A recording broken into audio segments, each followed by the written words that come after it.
जय हिंद दोस्तों, मेरा नाम है अजय मौर्य और गुरुकुल स्टडी अड्डा में आप लोगों का हार्दिक स्वागत है। दोस्तों, आज मैं आप लोगों के लिए मुंशी प्रेमचंद द्वारा लिखित एक प्रसिद्ध कहानी जिसका शीर्षक है मंत्र लेकर के आया हूँ। चलिए दोस्तों, इसका हम लोग रसास्वादन करें। संध्या का समय था। डॉक्टर चड्ढा गोल्फ खेलने के लिए तैयार हो रहे थे। मोटर कार सामने खड़ी थी कि दो कहार एक डोली लिए आते दिखाई दिए। डोली के पीछे बूढ़ा लाठी टेकता चला आ रहा था। डोली औषधालय के सामने आकर रुक गई। बूढ़े ने धीरे धीरे आकर द्वार पर पड़ी हुई चिक से झांका। ऐसी साफ सुथरी जमीन पर पैर रखते हुए भय हो रहा था कि कोई घुड़क न बैठे। डॉक्टर साहब को मेज के सामने खड़े देखकर भी कुछ कहने का साहस न हुआ। डॉक्टर साहब ने चिक के अंदर से गरजकर कहा, कौन है, क्या चाहता है? बूढ़े ने हाथ जोड़कर कहा, हुजूर, बड़ा गरीब आदमी हूँ, मेरा लड़का कई दिनों से। डॉक्टर साहब ने सिगार जलाकर कहा, कल सवेरे आओ। कल सवेरे? हम इस वक्त मरीजों को नहीं देखते। बूढ़े ने घुटने टेककर जमीन पर सिर रख दिया और बोला, दुहाई है सरकार की, लड़का मर जाएगा। हुजूर, 4 दिन से आंखें नहीं। डॉक्टर चड्ढा ने कलाई पर नजर डाली। केवल 10 मिनट समय और बाकी था। गोल्फ स्टिक खूंटी से उतारते हुए बोले, कल सवेरे आओ, कल सवेरे, यह हमारे खेलने का समय है। बूढ़े ने पगड़ी उतारकर चौखट पर रख दी और रोकर बोला, हुजूर, एक निगाह देख लें, बस एक निगाह, लड़का हाथ से चला जाएगा हुजूर। 7 लड़कों में यही एक बच रहा है हुजूर। हम दोनों आदमी रो रो मर जाएंगे सरकार, आपकी बढ़ती हुए दिन बंद। ऐसे उजड़ देहाती यहाँ प्रायः रोज आया करते थे। डॉक्टर साहब उनके स्वभाव से खूब परिचित थे। कोई कितना ही कुछ कहे पर वे अपनी ही रट लगाने जाएंगे, किसी की सुनेंगे नहीं। धीरे से चिक उठाई और बाहर निकलकर मोटर की तरफ चले। बूढ़ा यह कहता हुआ उनके पीछे दौड़ा, सरकार, बड़ा धर्म होगा हुजूर, दवा कीजिए, बड़ा दीन दुखी हूँ, संसार में कोई नहीं है बाबूजी। मगर डॉक्टर साहब ने उसकी ओर मुंह फेरकर देखा तक नहीं। मोटर पर बैठकर बोले, कल सवेरे आना। मोटर चली गई। बूढ़ा कई मिनट तक मूर्ति की भांति निश्चल खड़ा रहा। संसार में ऐसे मनुष्य भी होते हैं जो अपने आमोद प्रमोद के आगे किसी की जान की भी परवाह नहीं करते। शायद इसका उसे अब भी विश्वास न आता था। सभ्य संसार इतना निर्मम इतना कठोर है, इसका ऐसा मर्मभेदी अनुभव अब तक न हुआ था। वह उन पुराने जमाने के जीवों में था जो लगी हुई आग को बुझाने, मुर्दे को कंधा देने, किसी के छप्पर को उठाने और किसी कलह को शांत करने के लिए सदैव तैयार रहते थे। जब तक बूढ़े को मोटर दिखाई दी, यह खड़ा टकटकी लगाए उस ओर ताकता रहा है। शायद उसे अब भी डॉक्टर साहब के लौट आने की आशा थी। फिर उसके कहारों से डोली उठाने को कहा। डोली जिधर से आई थी उधर ही चली गई। चारों ओर से निराश होकर वह डॉक्टर चड्ढा के पास आया था। इनकी बड़ी तारीफ सुनी थी। यहाँ से निराश होकर फिर वह किसी दूसरे डॉक्टर के पास न गया। किस्मत ठोंक ली। उसी रात को उसका हंसता खेलता 7 साल का बालक अपनी बाल लीला समाप्त करके इस संसार से सिधार गया। बूढ़े माँ बाप के जीवन का यही एक आधार था। इसी का मुंह देखकर वे जीते थे। इस दीपक के बुझते ही जीवन की अंधेरी रात भाए भाए करने लगी। बुढ़ापे कि विशाल ममता टूटे हुए हृदय से निकलकर इस अंधकार में आर्त स्वर से रोने लगी। कई साल गुजर गए। डॉक्टर चड्ढा ने खूब यश और धन कमाया, लेकिन इसके साथ ही अपने स्वास्थ्य की रक्षा भी की, जो एक असाधारण बात थी। यह उनके नियमित जीवन का आशीर्वाद था कि 50 वर्ष की अवस्था में भी उनकी चुस्ती और फुर्ती युवकों को भी लज्जित करती थी। उनके हर एक काम का समय नियत था। इस नियम से वह जौ भर भी न टलते थे। बहुधा लोग स्वास्थ्य के नियमों का पालन उस समय करते हैं जब रोगी हो जाते हैं। डॉक्टर चड्ढा उपचार और संयम का रहस्य खूब समझते थे। उनकी संतान संख्या भी इसी नियम के अधीन थी। उनके केवल 2 बच्चे हुए, एक लड़का और एक लड़की। तीसरी संतान न हुई, इसलिए श्रीमती चड्ढा भी अभी जवान मालूम होती थी। लड़की का तो विवाह हो चुका था, लड़का कॉलेज में पढ़ता था। वही माता पिता के जीवन का आधार था। शील और विनय का पुतला, बड़ा ही रसिक, बड़ा ही उदार, विद्यालय का गौरव, युवक समाज की शोभा, मुखमंडल से तेज की छटा सी झलकती थी। आज उसी की 20वीं सालगिरह थी। संध्या का समय था। हरी हरी घास पर कुर्सियां बिछी हुई थी। शहर के रईस और हुक्काम एक तरफ, कॉलेज के छात्र दूसरी तरफ बैठे भोजन कर रहे थे। बिजली के प्रकाश से सारा मैदान जगमगा रहा था। आमोद प्रमोद का सामान भी जमा था। छोटा सा प्रहसन खेलने की तैयारी थी। प्रहसन स्वयं कैलाश नाथ ने लिखा था। वही मुख्य एक्टर भी था। इस समय वह एक रेशमी कमीज पहने नंगे सिर नंगे पांव इधर से उधर मित्रों की आवभगत में लगा हुआ था। कोई पुकारता, कैलाश जरा इधर तो आना। कोई उधर से बुलाता, कैलाश क्या उधर ही रहोगे। सभी उसे छेड़ते थे, चुहले करते थे। बेचारे को जरा दम मारने का भी अवकाश न मिलता था। सहसा एक रमणी ने उसके पास आकर कहा, क्यों कैलाश, तुम्हारा सांप कहाँ है, जरा मुझे दिखा दो। कैलाश ने उससे हाथ मिलाकर कहा, मृणालिनी, इस वक्त क्षमा करो, कल दिखा दूंगा। मृणालिनी ने आग्रह किया, जी नहीं, मुझे दिखाना पड़ेगा। मैं आज नहीं मानने कि तुम रोज कल करते हो। मृणालिनी और कैलाश दोनों सहपाठी थे और एक दूसरे के प्रेम में पगे हुए। कैलाश को सांपों के पालने, खिलाने और नचाने का शौक था। तरह तरह के सांप पाल रखे थे। उनके स्वभाव और चरित्र की परीक्षा करता रहता था। थोड़े दिन हुए उसने विद्यालय में सांपों पर एक मार्के का व्याख्यान दिया था। सांपों को नचाकर दिखाया भी था। प्राणिशास्त्र के बड़े बड़े पंडित भी यह व्याख्यान सुनकर दंग रह गए थे। यह विद्या उसने एक बूढ़े सपेरे से सीखी थी। सांपों की जड़ी बूटियां जमा करने का उसे मर्ज था। इतना पता भर मिल जाए कि किसी व्यक्ति के पास कोई अच्छी जड़ी है, फिर उसे चैन न आता था, उसे लेकर ही छोड़ता था। यही व्यसन था। इस पर हजारों रुपए फूंक चुका था। मृणालिनी कई बार आ चुकी थी, पर कभी सांपों को देखने के लिए इतनी उत्सुक न हुई थी। कह नहीं सकते आज उसकी उत्सुकता सचमुच जाग गई थी या वह कैलाश पर अपने अधिकार का प्रदर्शन करना चाहती थी, पर उसका आग्रह बेमौका था। उस कोठरी में कितनी भीड़ लग जाएगी, भीड़ को देखकर सांप कितने चौंकेंगे और रात के समय उन्हें छेड़ा जाना कितना बुरा लगेगा, इन बातों का उसे जरा भी ध्यान न आया। कैलाश ने कहा, नहीं, कल जरूर दिखा दूंगा। इस वक्त अच्छी तरह दिखा भी न सकूंगा, कमरे में तिल रखने की भी जगह न मिलेगी।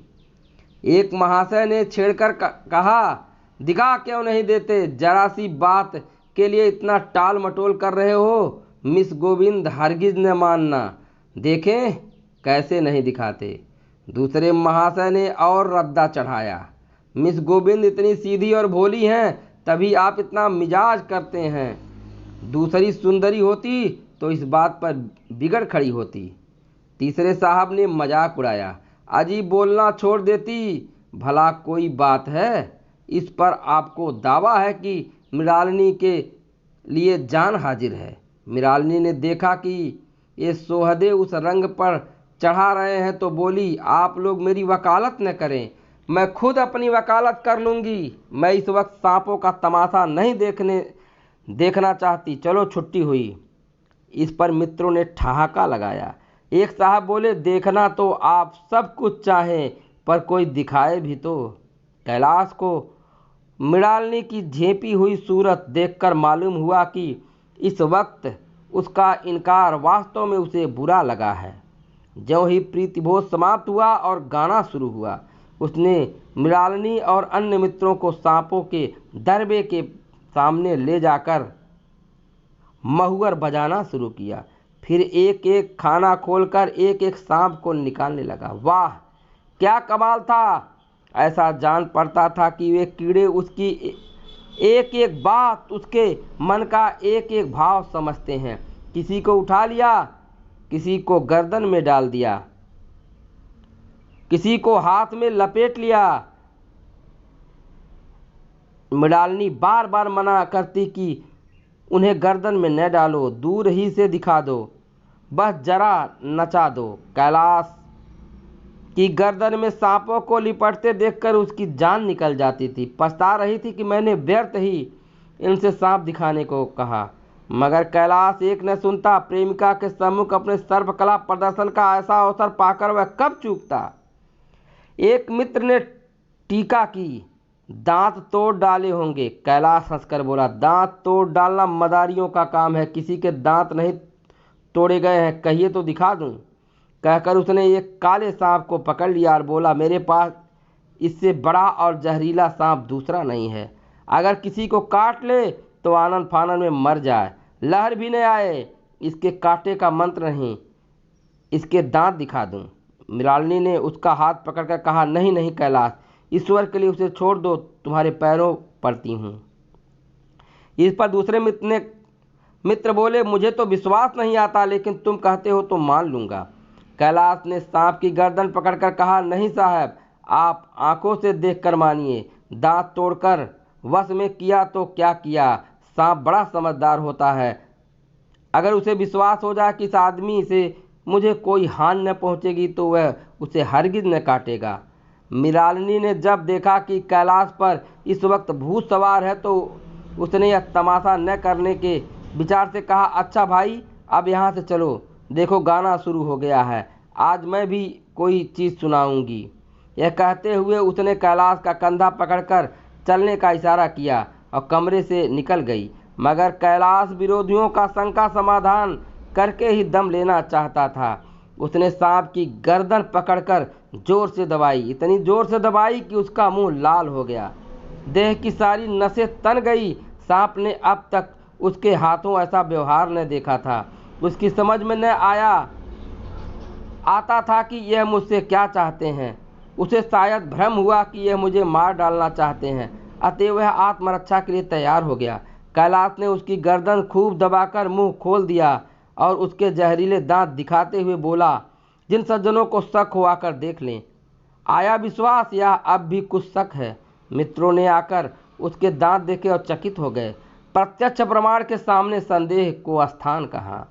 मित्रों का शंका निवारण करके कैलाश ने सांप की गर्दन ढीली कर दी और उसे जमीन पर रखना चाहा, पर वह काला गेहुअन क्रोध से पागल हो रहा था। गर्दन नरम पड़ते ही उसने सिर उठाकर कैलाश की उंगली में जोर से काटा और वहां से भागा। कैलाश की उंगली से टप टप खून टपकने लगा। उसने जोर से उंगली दबा ली और अपने कमरे की तरफ दौड़ा। वहां मेज की दराज में एक जड़ी रखी हुई थी, जिसे पीसकर लगा लेने से घातक विष भी रफू हो जाता था। मित्रों में हलचल बढ़ गई। बाहर महफिल में भी खबर हुई। डॉक्टर साहब घबराकर दौड़े। फौरन उंगली की जड़ कसकर बांधी गई और जड़ी पीसने के लिए दी गई। डॉक्टर साहब जड़ी के कायल न थे, वह उंगली का डसा भाग नस्तर से काट देना चाहते थे, मगर कैलाश को जड़ी पर पूर्ण विश्वास था। मृणालिनी पियानो पर बैठी हुई थी। यह खबर सुनते ही दौड़ी और कैलाश की उंगली से टपकते हुए खून को रुमाल से पोंछने लगी। जड़ी पीसी जाने लगी, पर उसी 1 मिनट में कैलाश की आंखें झपकने लगी। ओठों पर पीलापन दौड़ने लगा, यहाँ तक कि वह खड़ा न रह सका, फर्श पर बैठ गया। सारे मेहमान कमरे में जमा हो गए, कोई कुछ कहता, कोई कुछ। इतने में जड़ी पीसकर आ गई। मृणालिनी ने उंगली पर लेप किया। 1 मिनट और बीता। कैलाश की आंखें बंद हो गई। वह लेट गया और हाथ से पंखा झलने का इशारा किया। माँ ने दौड़कर उसका सिर गोद में रख लिया और बिजली का टेबल फैन लगा दिया। डॉक्टर साहब ने झुककर पूछा, कैलाश कैसी तबीयत है? कैलाश ने धीरे से हाथ उठा दिया, मगर कुछ बोल न सका। मृणालिनी ने करुण स्वर में कहा, क्या जड़ी कुछ असर न करेगी? डॉक्टर साहब ने सिर पकड़कर कहा, क्या बताऊं, मैं इसकी बातों में आ गया। अब तो नस्तर से भी कुछ फायदा नहीं होगा। आधा घंटे तक यही हाल रहा। कैलाश की दशा प्रतिक्षण बिगड़ती जाती थी, यहाँ तक कि उसकी आंखें पथरा गई, हाथ पांव ठंडे हो गए, मुख की कांति मलिन पड़ गई, नाड़ी का कहीं पता नहीं। मौत के सारे लक्षण दिखाई देने लगे। घर में कोहराम मच गया। मृणालिनी एक और सिर पीटने लगी, माँ अलग पछाड़े खाने लगी। डॉक्टर चड्ढा को मित्रों ने पकड़ लिया, नहीं तो वह नस्तर अपने गर्दन में मार लेते। एक महाशय बोले, कोई मंत्र झाड़ने वाला मिले तो संभव है अभी भी जान बच जाए। एक मुसलमान सज्जन ने इसका समर्थन किया, अरे साहब, कब्र में पड़ी हुई लाशें जिंदा हो गई हैं, ऐसे ऐसे बाकमाल पड़े हुए हैं। डॉक्टर चड्ढा बोले, मेरी अक्ल पर पत्थर पड़ गया था कि इसकी बातों में आ गया। नस्तर लगा देता तो यह नौबत क्यों आती। बार बार समझाता रहा कि बेटा सांप न पालो, मगर कौन सुनता था। बुलाइए किसी झाड़ फूंक करने वाले को ही बुलाइए, मेरा सब कुछ ले ले, पर अपनी सारी जायदाद उसके पैरों पर रख दूं, लंगोटी बांधकर घर से निकल जाऊंगा, मगर मेरा कैलाश, मेरा प्यारा कैलाश उठ बैठे। ईश्वर के लिए किसी को बुलाइए। एक महाशय का किसी झाड़ने वाले से परिचय था, वह दौड़कर उसे बुला लाए, मगर कैलाश की सूरत देखकर उसे मंत्र चलाने की हिम्मत न पड़ी। बोला, अब क्या हो सकता है सरकार, जो कुछ होना था हो चुका। अरे मूर्ख, यह क्यों नहीं कहता कि जो कुछ न होना था हो चुका। जो कुछ होना था वह कहाँ हुआ? माँ बाप ने बेटे को सेहरा क्या देखा, सेहरा कहाँ देखा? मृणालिनी का कामना तरु क्या पल्लव और पुष्प से रंजित हो उठा। मन के वह स्वर्ण स्वप्न जिनसे जीवन आनंद का स्रोत बना हुआ था, क्या पूरे हो गए? जीवन के नृत्यमय तारिका मंडित सागर में आमोद की बहार लूटते हुए क्या उसकी नौका जलमग्न नहीं हो गई? जो न होना था वह हो गया। वही हरा भरा मैदान था, वही सुनहरी चांदनी एक निःशब्द संगीत की भांति प्रकृति पर छाई हुई थी। वही मित्र समाज था, वही मनोरंजन के समान थे, मगर जहां हास्य की ध्वनि थी वहां अब करुण क्रंदन और अश्रु प्रवाह था।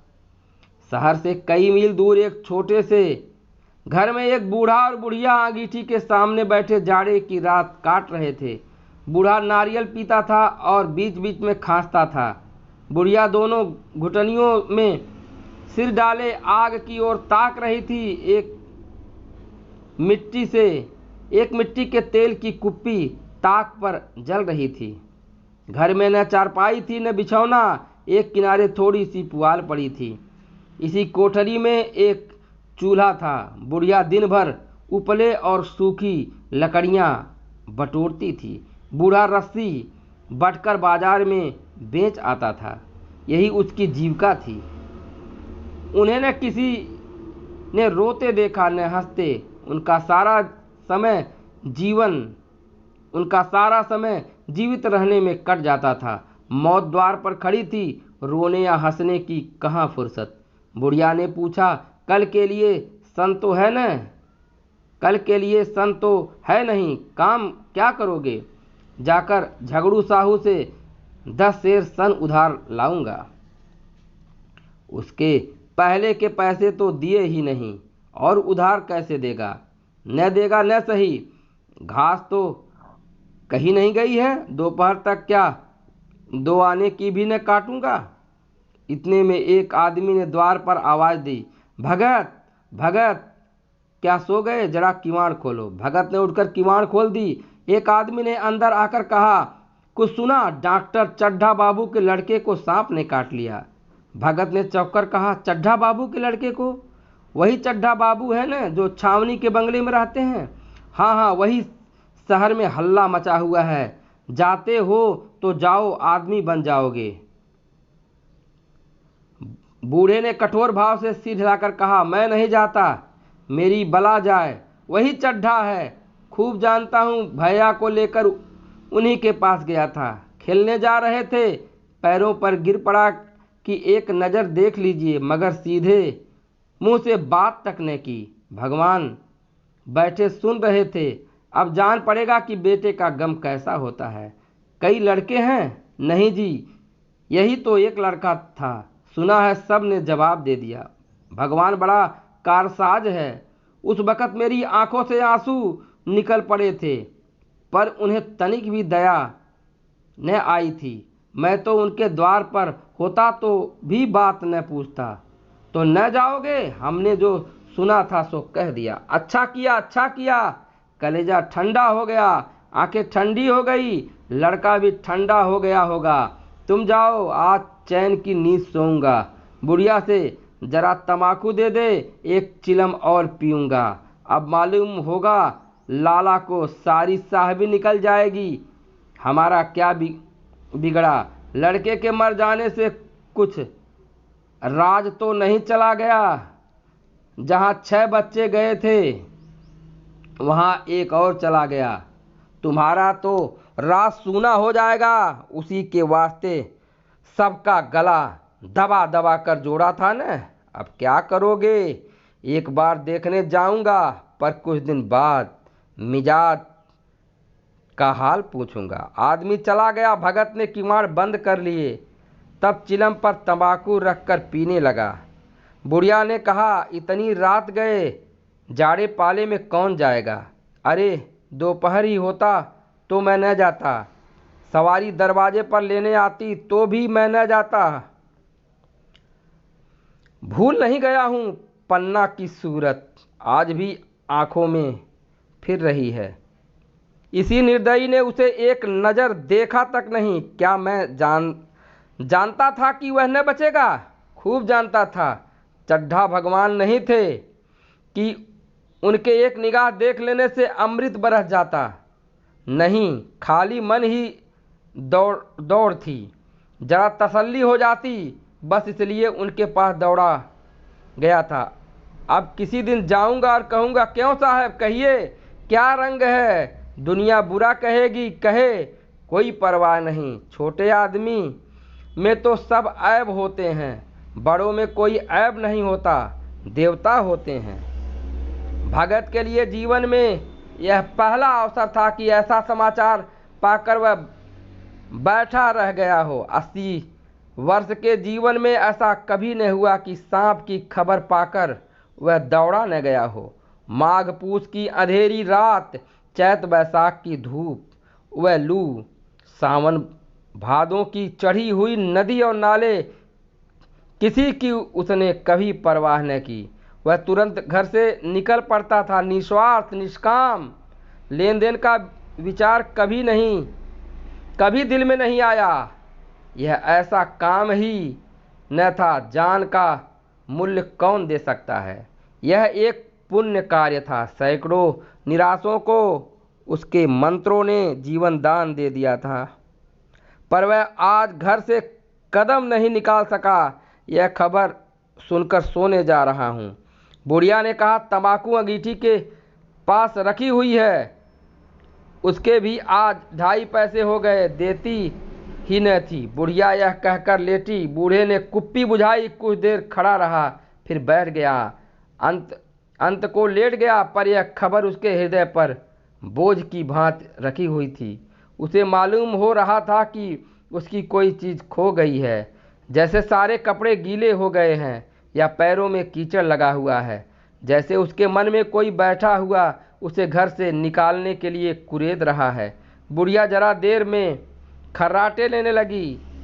बूढ़े बातें करते करते सोते हैं और जरा सा खटका होते ही जागते हैं। तब भगत उठा, अपनी लकड़ी उठा ली और धीरे से किवाड़ खोले। बुढ़िया ने पूछा, कहाँ जाते हो? कहीं नहीं, देखता हूँ कितनी रात है। अभी बहुत रात है, सो जाओ। नींद नहीं आती? नींद काहे को आएगी, मन तो चड्ढा के घर पर लगा हुआ है। चड्ढा ने मेरे साथ कौन सी नेकी कर दी है जो वहाँ जाऊँ? वह आकर पैरों पड़े तो भी न जाऊँ। उठे तो तुम इसी इरादे से हो? नहीं री, ऐसा पागल नहीं हूँ कि जो मुझे कांटे बोए उसके लिए फूल बोता फिरूं। बुढ़िया फिर सो गई। भगत ने किवाड़ लगा दिया और फिर आकर बैठ गया। पर उसके मन की कुछ ऐसी दशा थी जो बाजे की आवाज़ कान में पड़ते ही उपदेश सुनने वालों की होती है। आंखें चाहे उपदेशक की ओर हो पर कान बाजे की ही ओर होते हैं। दिल में भी बाजे की ध्वनि गूंजती रहती है। शर्म के मारे जगह से नहीं उठता। निर्दयी प्रतिघात का भाव भगत के लिए उपदेशक था, पर हृदय उस अभागे युवक की ओर था जो इस समय मर रहा था, जिसके लिए एक एक पल का विलंब घातक था। उसने फिर किवाड़ खोले, इतने धीरे से कि बुढ़िया को खबर न हुई। बाहर निकल आया। उसी वक्त गांव का चौकीदार गश्त लगा रहा था। बोला, कैसे उठे भगत?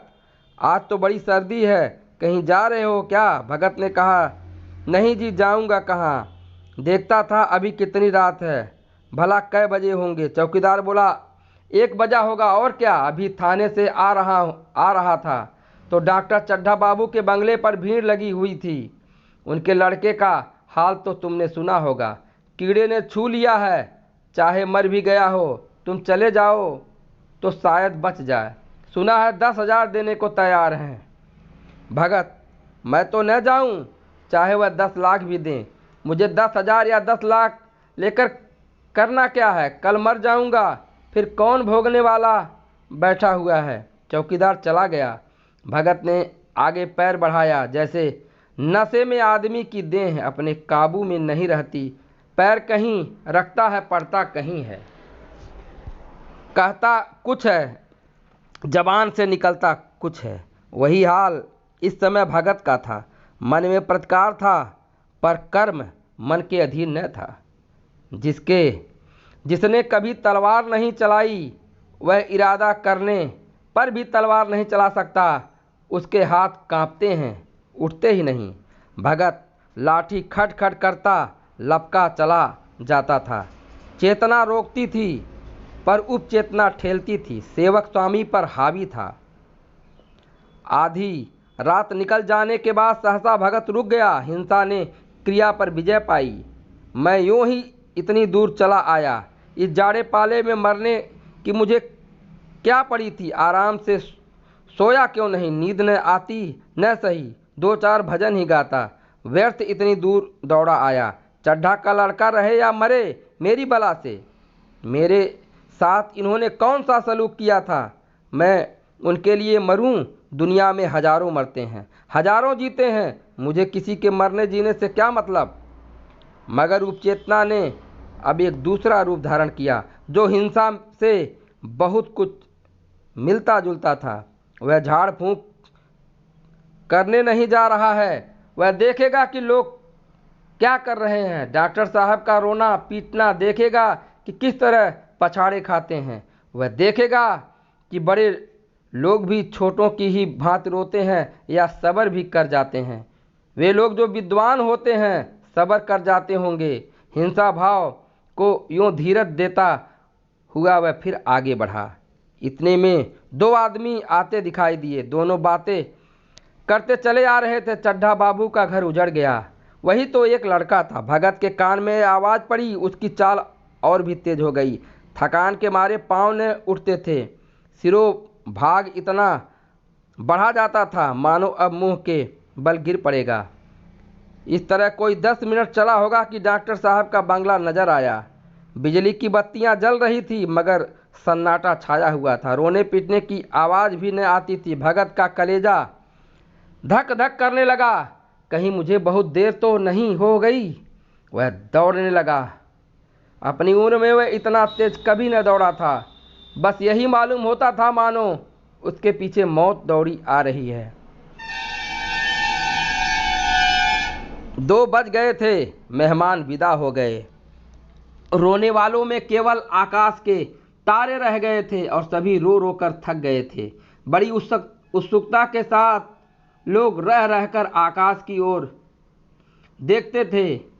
किसी तरह सुबह हो गया और लाश गंगा की गोद में दी जाए। सहसा भगत ने द्वार पर पहुंचकर आवाज दी, डॉक्टर साहब। समझे कोई मरीज आया होगा। किसी और दिन उन्होंने उस आदमी को धुतकार दिया होता, मगर आज बाहर निकल आए, देखा एक बूढ़ा आदमी खड़ा है, कमर झुकी हुई, पोपला मुंह, भौहें तक सफ़ेद हो गई थी, लकड़ी के सहारे कांप रहा था। बड़ी नम्रता से बोले, क्या है भाई, आज तो हमारे ऊपर ऐसी मुसीबत पड़ गई है कि कुछ कहते नहीं बनता। फिर कभी आना। इधर 1 महीना तक शायद मैं किसी मरीज को न देख सकूंगा। भगत ने कहा, सुन चुका हूँ बाबूजी, इसलिए आया हूँ। भैया कहाँ हैं? जरा मुझे दिखा दीजिए। भगवान बड़ा कारसाज है, मुर्दे को जिला सकता है। कौन जाने अब भी उसे दया आ जाए। चड्ढा ने व्यथित स्वर में कहा, चलो देख लो, मगर 3-4 घंटे हो गए। जो कुछ होना था हो चुका। बहुतेरे झाड़ने फूकने वाले देख देख कर चले गए। डॉक्टर साहब को आशा तो क्या होती। हाँ, बूढ़े पर दया आ गई। अंदर ले गए। भगत ने लाश को 1 मिनट तक देखा, तब मुस्कुराकर बोला, अभी कुछ नहीं बिगड़ा है बाबूजी। वह नारायण चाहेंगे तो आधा घंटे में भैया उठ बैठेंगे। आप नाहक दिल छोटा कर रहे हैं। जरा कहारों से कहिए पानी तो लाएं, पानी तो भरें। कहारों ने पानी भर भर कर कैलाश को नहलाना शुरू किया। पाइप बंद हो गया था। कहारों की संख्या अधिक न थी, इसलिए मेहमानों ने अहाते के बाहर कुएं से पानी भर भर कर कहारों को दिया। मृणालिनी कलसा लिए पानी ला रही थी। बूढ़ा भगत खड़ा मुस्कुरा मुस्कुरा कर मंत्र पढ़ रहा था, मानो विजय उसके सामने खड़ी थी। जब एक मंत्र समाप्त हो जाता तब वह एक जड़ी कैलाश को सुंघा देता। इस तरह न जाने कितने घड़े कैलाश के सिर पर डाले गए और न जाने कितनी बार भगत ने मंत्र फूंका। आखिर जब उषा ने अपनी लाल लाल आंखें खोली तो कैलाश की भी लाल लाल आंखें खुल गई। एक क्षण में उसने अंगड़ाई ली और पानी पीने को मांगा। डॉक्टर चड्ढा ने दौड़कर नारायणी को गले लगा लिया। नारायणी दौड़कर भगत के पैरों पर गिर पड़ी और मृणालिनी कैलाश के सामने आंखों में आंसू भरे पूछने लगी, अब कैसी तबीयत है। एक क्षण में चारों तरफ खबर फैल गई। मित्रगण मुबारकबाद देने आने लगे। डॉक्टर साहब बड़े श्रद्धा भाव से हर एक के सामने भगत का यश गाते फिरते थे। सभी लोग भगत के दर्शनों के लिए उत्सुक हो उठे, मगर अंदर जाकर देखा तो भगत का कहीं पता न था। नौकरों ने कहा, अभी तो यहीं बैठे चिलम पी रहे थे, हम लोग तंबाकू देने गए तो नहीं ली, अपने पास से तंबाकू निकालकर भरी। यहाँ तो भगत की चारों ओर तलाश होने लगी और भगत लपका हुआ घर चला जा रहा था कि बुढ़िया के उठने के पहले पहुँच जाऊँ।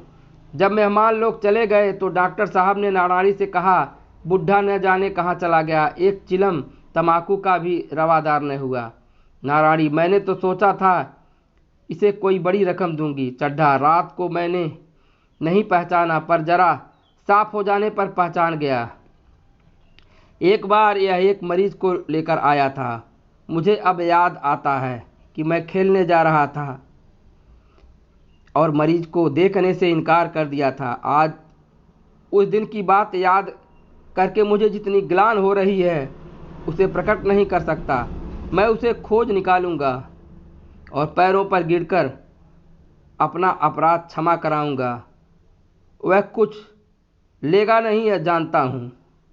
उसका जन्म यश की वर्षा करने ही के लिए हुआ है। उसकी सज्जनता ने मुझे ऐसा आदर्श दिखा दिया है जो अब से जीवन पर्यंत मेरे सामने रहेगा।